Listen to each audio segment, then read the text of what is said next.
I'm excited to say that we are completing this project under budget and ahead of schedule. And I know I can speak for many Coloradans when I say that we are grateful for all the work that went into this project. We are so pleased to welcome Senator Bennett and Senator Hickenlooper. This project began under Governor Hickenlooper. Now as Senator Hickenlooper, he's back. And both Senator Bennett and Senator Hickenlooper are fresh off of their legislative victory with the historic bipartisan federal infrastructure package. We're also joined by Shoshana Liu, Cdot Director. Colonel Packard is with us here as well. Mayor John Suthers of Colorado Springs. And Tim Maloney from Kramer, North America, our partner in this construction. You know, a little over 3 years ago, we began this work to improve the safety and mobility of Highway 25 between Monument and Castle Rock. That included wider shoulders, express lanes, new bridges, 4 wildlife crossings that make driving safer and also protect our wildlife diversity, adding new fiber optics, pavement, a truck climbing chain, and chain-up station. This is about a $419 million investment over these 18 miles.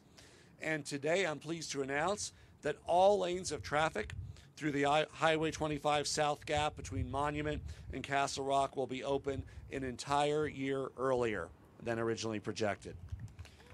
Now, to be clear, there's still going to be some ancillary work and contracting that's done along the sides that will not impact motorists, right? So there still is some additional work to be done, but the part that impacts motorists, the lanes open is now done a year early, ahead of schedule and under budget. See, we're also joined by State Senator Paul Undine. Thanks for joining us. We are thrilled to be delivering something very important to Colorado families this holiday season, and that's the gift of time and the gift of safety. In a busy holiday season, the completion of this vital project will help families get to where they need to go. The project began in September of 2018. It was originally expected to be completed November of 2022. But what we're announcing today is that by mid-December, in time for Christmas, the I-25 South Gap project team will open all lanes of travel in their final alignment with an express lane fully open in both directions.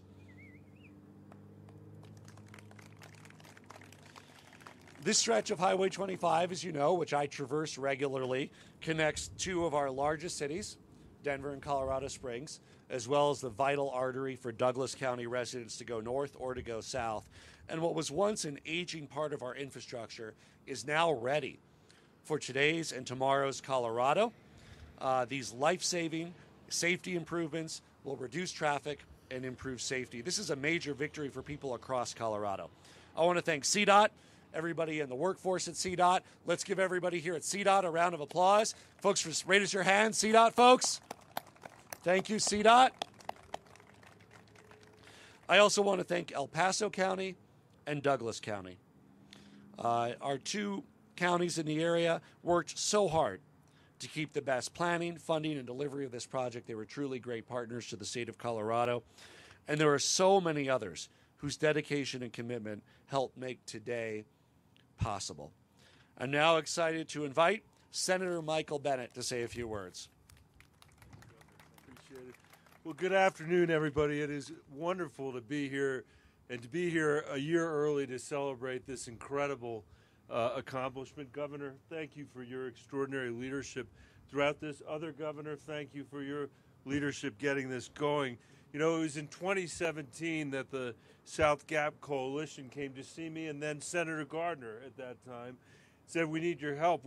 There's too much congestion. There's too much danger on this stretch of road. We're losing the economic benefits that we know these 2 counties can deliver because it's too slow to get from one place to the other, to get from one city to the other. We went to work with the congressional delegation. We were able to get, I think it was $65 million of federal money to help finish this project. But it was really the collaboration at the local level that made it possible. When you have that kind of collaboration, people working across county lines and across municipal lines, it makes it a lot easier for us to do the work.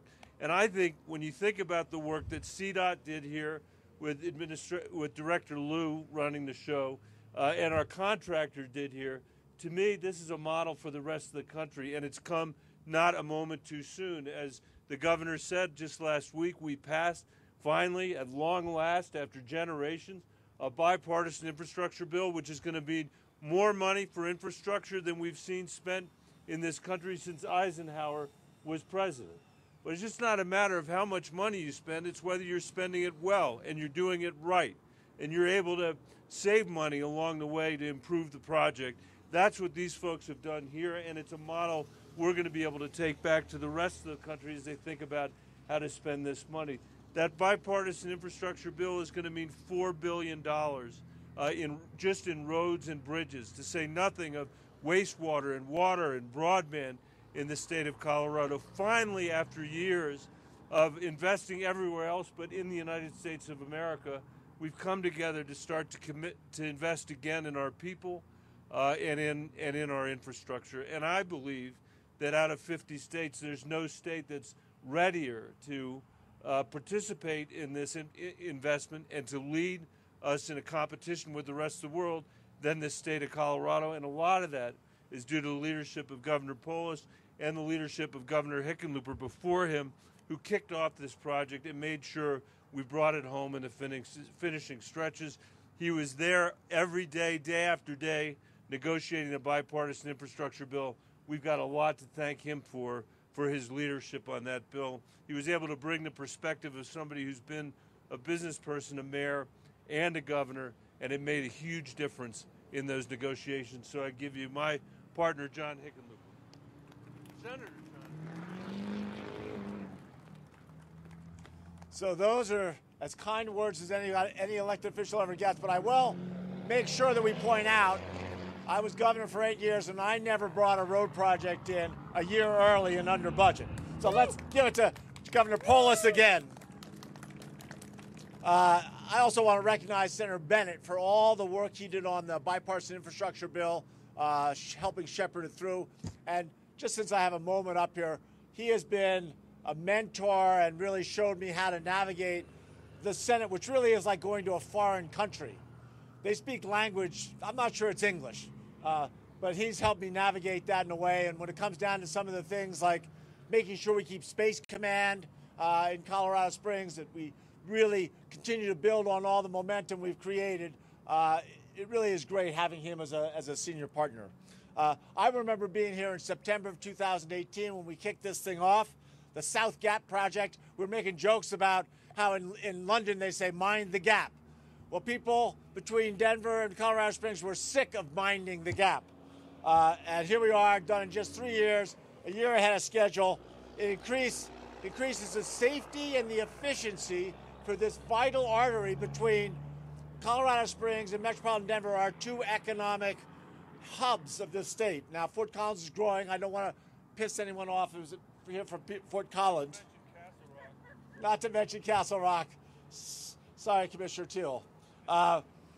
Also, it takes elected officials at all levels, commissioner levels, both in Douglas County and El Paso County, Pikes Peak Rural Transportation Authority, all contributed money. All the state legislators, a full contingent in the General Assembly, supported this corridor work. At the federal level, the delegation secured the largest federal grant for a transportation project in Colorado's history. And I have to, Corey Gardner and Michael Bennett were the ones who did that, and they deserve full credit for it. The federal infra put in $65 million, and then there was $35 million of local funding that got us a $250 million commitment from the Transportation Commission. I mean, that was a grant supported by every single member of Colorado's delegation, and that unity is what creates progress. Working together makes things just naturally go better.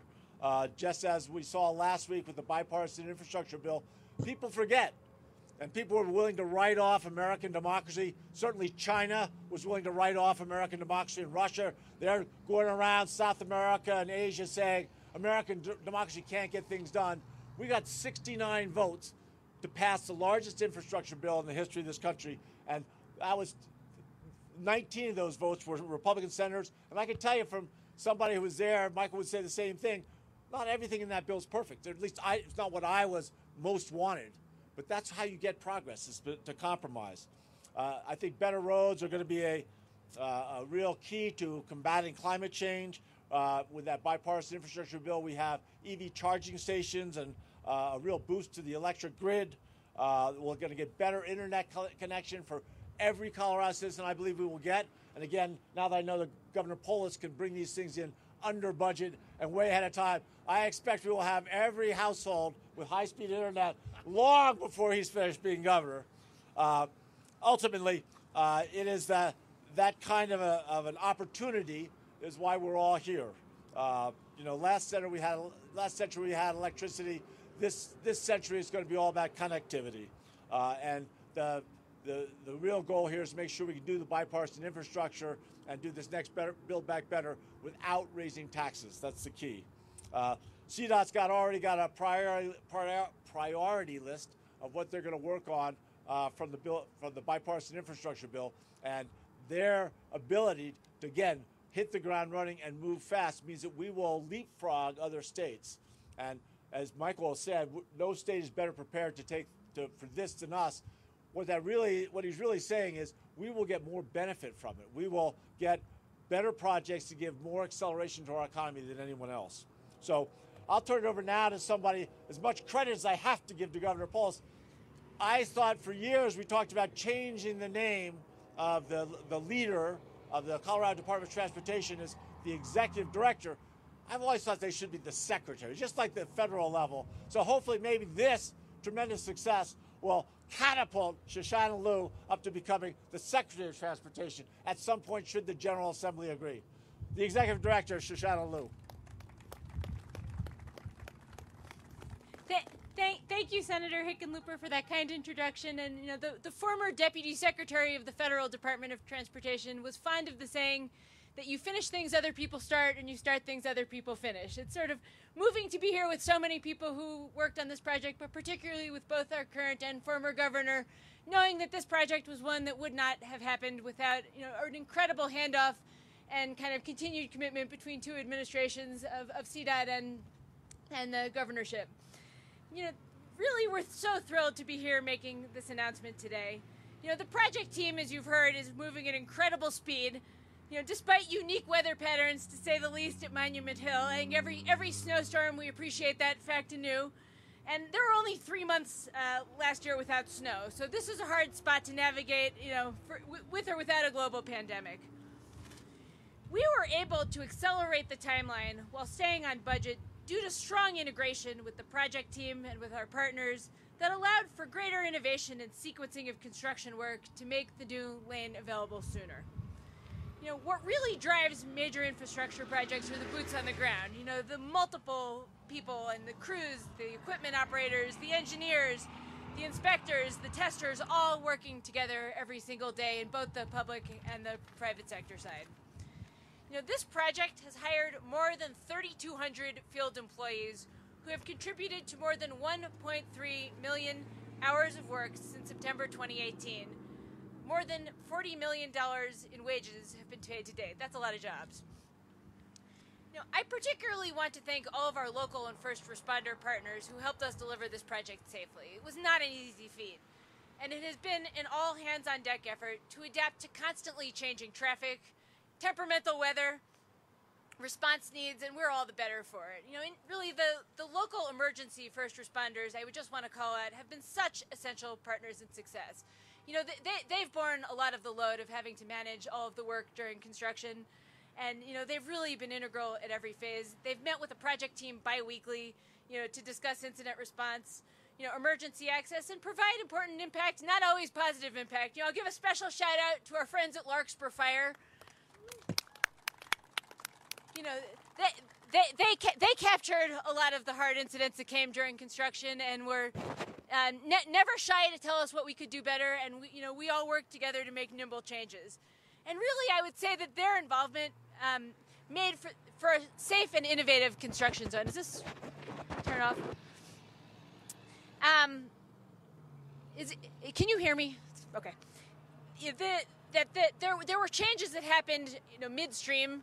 Like at one point, we were really struggling with significant speeding, and we worked together to integrate, for the first time ever in a construction zone, a variable speed limit program enforceable by our friends at CSP, which was not something we had done in a work zone before, but it is certainly something we will do again because it made a tremendous difference in keeping this work zone safe. And that wouldn't have happened if people had just told us everything was okay at moments that were hard.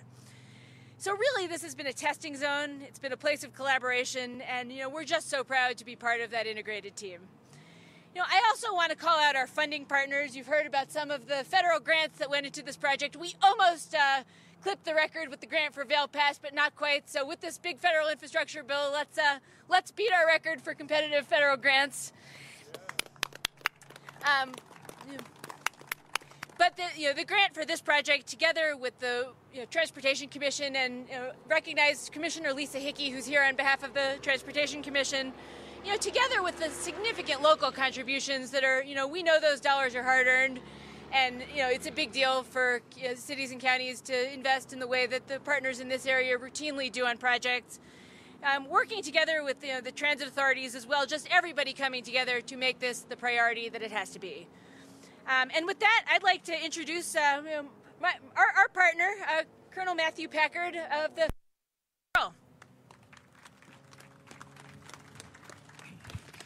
Thank you very much, Director Liu and Governor Polis and our senators.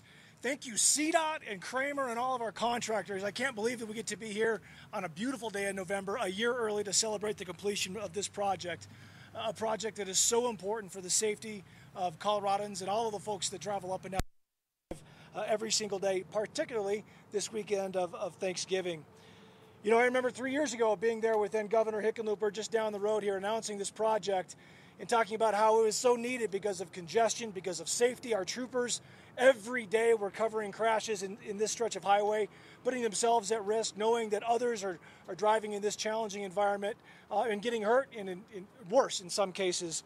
We talked about the challenges that were going to be with this project and how we needed to work together not only to fund it and get it to completion, but with our first responder partners to make sure that the contractors, our troopers, our deputies, our firefighters, everybody, our towers could be in this project all at the same time and do it safely. And at that press conference, we also talked about the loss of Trooper Jamie Jersevix and Cody Donahue. And it's 5 and 6 years ago this month that those troopers lost their lives serving the people of Colorado on this stretch of highway. And we talked about this project serving as a way to honor their legacy and commit to the safety of everybody on this road, and particularly those first responders. And I'll tell you, we've done that. This project has been unlike any other.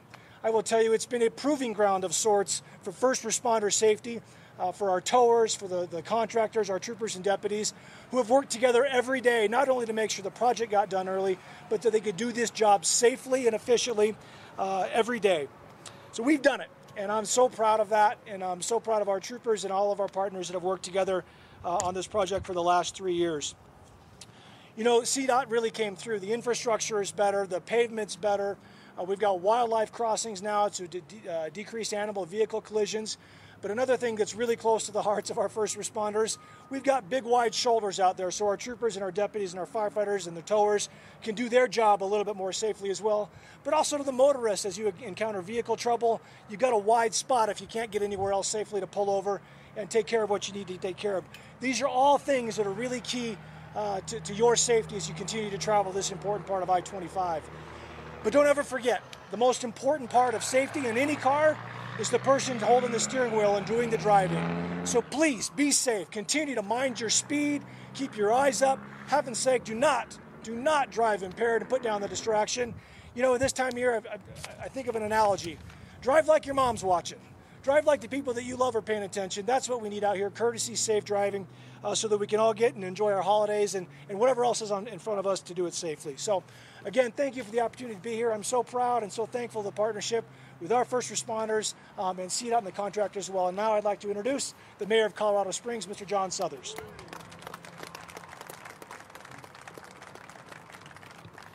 Thank you, Colonel.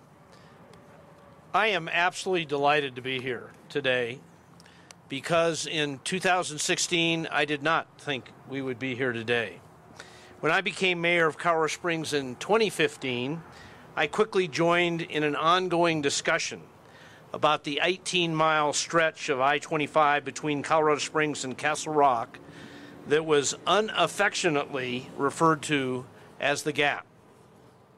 Everyone agreed it was unacceptable that the two largest cities in Colorado, in fact, two of the 40 largest cities in America, Denver and Colorado Springs, were separated by a dangerously narrow section of roadway that created hazards for drivers and long delays for the high number of commuters that travel I-25 daily.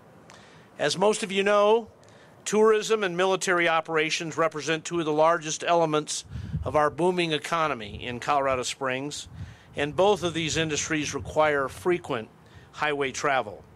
Getting this road widened was absolutely essential, and many people and many agencies went to work to accelerate the engineering and environmental planning and secure the necessary funding. Getting us to this day has truly been a collaborative effort. Cdot accelerated its plans. El Paso and Douglas County made financial commitments, and federal and state funds were secured. And I'm grateful to be standing here earlier than anticipated for this announcement that those collaborative efforts have paid off in a very big way. 85,000 motorists travel the Gap daily, and now they will have improved safety and mobility. The additional lane will provide travel reliability well into the future and promote multimodal travel, moving more people with fewer vehicles. This will reduce travel times, increase safety, and be good for the environment. The wider shoulders and wildlife crossings will save lives. The investment our local and federal partners put into this project will be paid for many times over. The strength of collaboration has generated a great project with final alignment opening ahead of schedule and on budget. Folks, this is a great day for Colorado, and I'd like to introduce Tim Maloney, Vice President of Kramer North America, who played a huge role in making this happen. Thanks, Tim.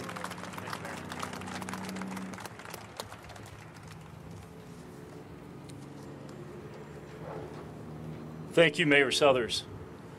I want to express my appreciation to you, to Governor Polis, Senator Bennett, Senator Hickenlooper, and all the elected officials who set forth the vision to improve safety and mobility through this critical corridor.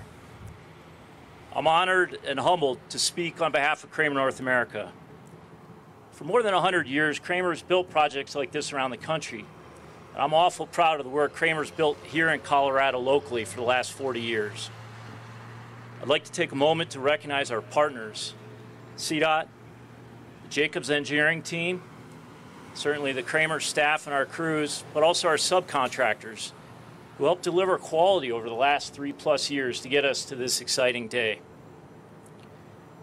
In particular, I want to take a minute to recognize a few key subcontractors that worked in partnership with us, played a major role in the job.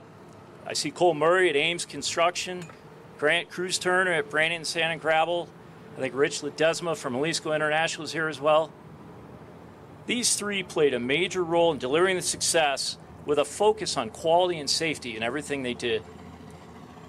They were just three of over 200 subcontracted companies that worked on this corridor.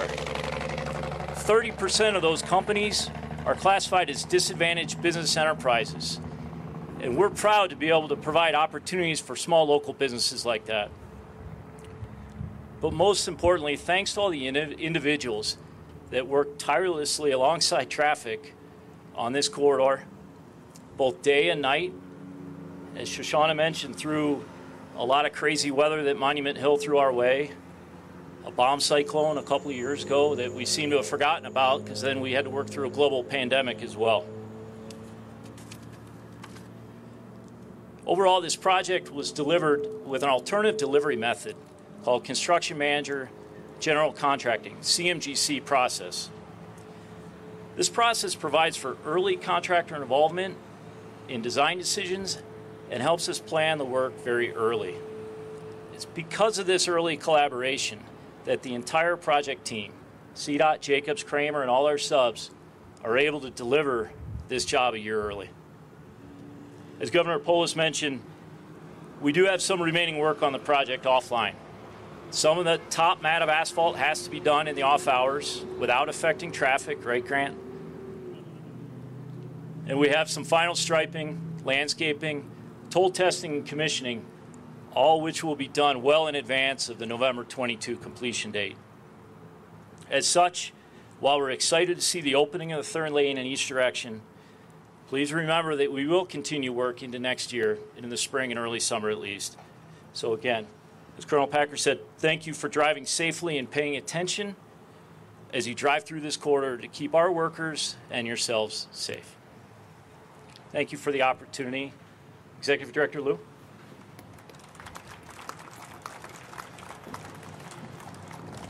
Thank you, and I think we could recognize every single person who's here today, but I just want to make sure that we sort of recognize the members of the Douglas County Commission in particular, Laura Thomas, George Teal, and Abe Layden. Thank you all for your incredible partnership.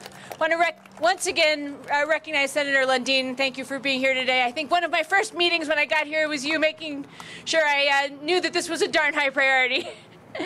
And I also want to thank Andy Gunning from PPACG and of recognizing the full regional collaboration. I also want to invite a few members of the Cdot team to join us as we take some questions for press, and these are some folks who've had key roles throughout the project. Chief Engineer Steve Harrelson, our Region 2 Regional Director Richard Zamora, who in his prior iteration was the lead for this project, Carrie DiGiacomo, our Program Engineer, and I think I'm missing several other folks, but the whole Cdot team has really done an incredible. Oh, Paul Neiman, the project director. And if I'm missing anyone else from Team Cdot who's here, please just raise your hand, because I want to make sure that we thank you all for the incredible work that has gone into making this happen. And I will also add a shout out to the communications team. This has been an unusually hard project to have to message around, particularly during events, and they've been on it every day of the year. So thank you, everybody.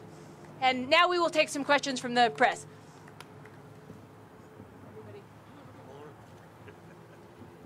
Marianne?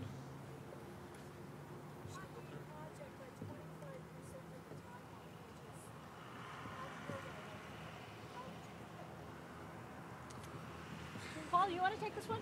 Sure.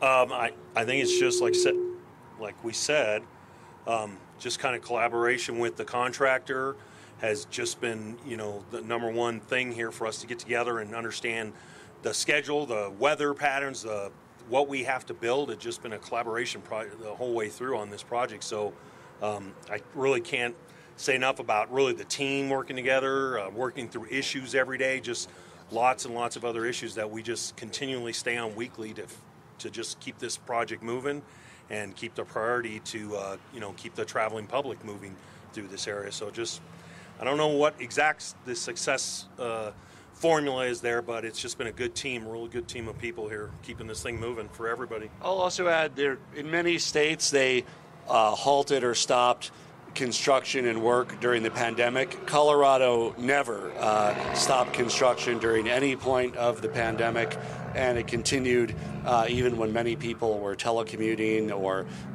going to work in other ways. So there was no point in time where this at all work was impeded by the pandemic.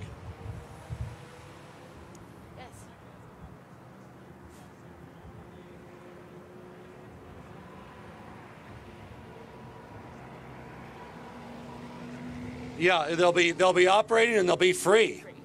Free. So they'll be free at least through next fall. Excuse me.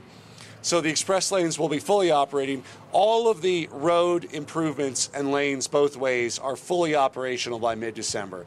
The work that's occurring is more on the side and landscaping and some of the other support work. And the toll lane will be free for most of the next year. About the what? Okay. Wait, I can't hear you. The rates. I don't think the rates have been set in their final configuration yet, because I believe that there's one more study that we have to do. Yeah, but it's zero toll, through next summer into next fall. So there's no toll for the next year. A thank you to everyone for their patience during construction. Yeah.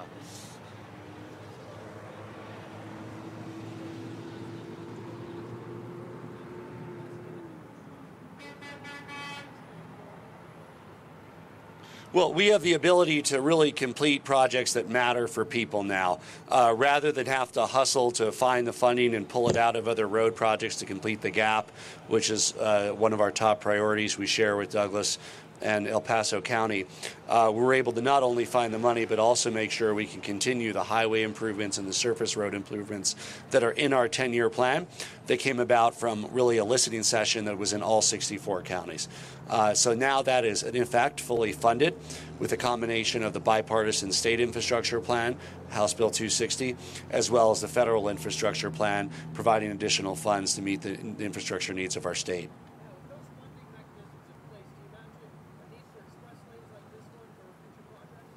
Well, you know, public-private partnerships on a project-by-project basis are still part of what's being discussed. But I think it's fair to say that because of House Bill 260 and because of the federal infrastructure bill, there's a lot less need for tolling than there otherwise would be had those bills not passed. I would also add that tolling isn't even available or possible for many projects across our state.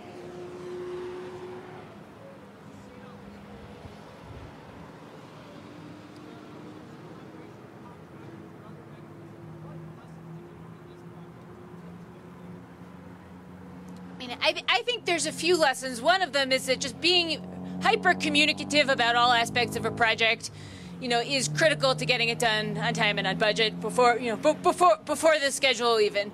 You know, one of the things I mentioned in my remarks is how open everybody was about when they saw things that offered an opportunity to sort of course correct on the way. You know, in every big project, we found that the more we can just hash those things out in real time, the faster we can work through issues and get things done in a manner that's efficient and expedient for the public. You know, I think the competitiveness for federal grants is another thing that stands out about this project. You know, it's clearly a need that told a story of, you know, that was compelling from a national perspective as well. You know, we saw that on projects like Vail Pass too. So being able to compete effectively, you know, on these big projects for federal grants is something that can really help it get done faster. And then efficiency on the process. I mean, there was just a concerted effort to make it a focus, to get all of the process steps done in a concurrent manner and quickly and collaboratively, you know, with everybody, again, working through issues at the front end. You know, those are the kinds of things that can keep big projects moving and that we're seeing already work on a project like Floyd Hill and we're seeing on Vail Pass as well.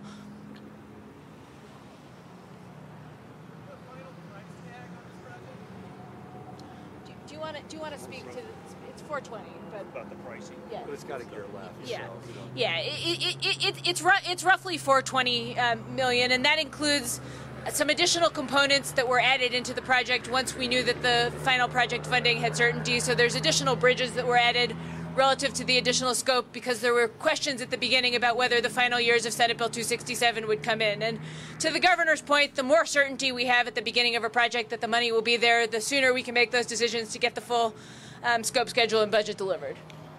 Funding certainty also helps decrease costs because all of the work that's done in the private sector, the contract and others, have a lot less uncertainty around a fully funded project and therefore are often able to avoid any type of risk premium in their bidding.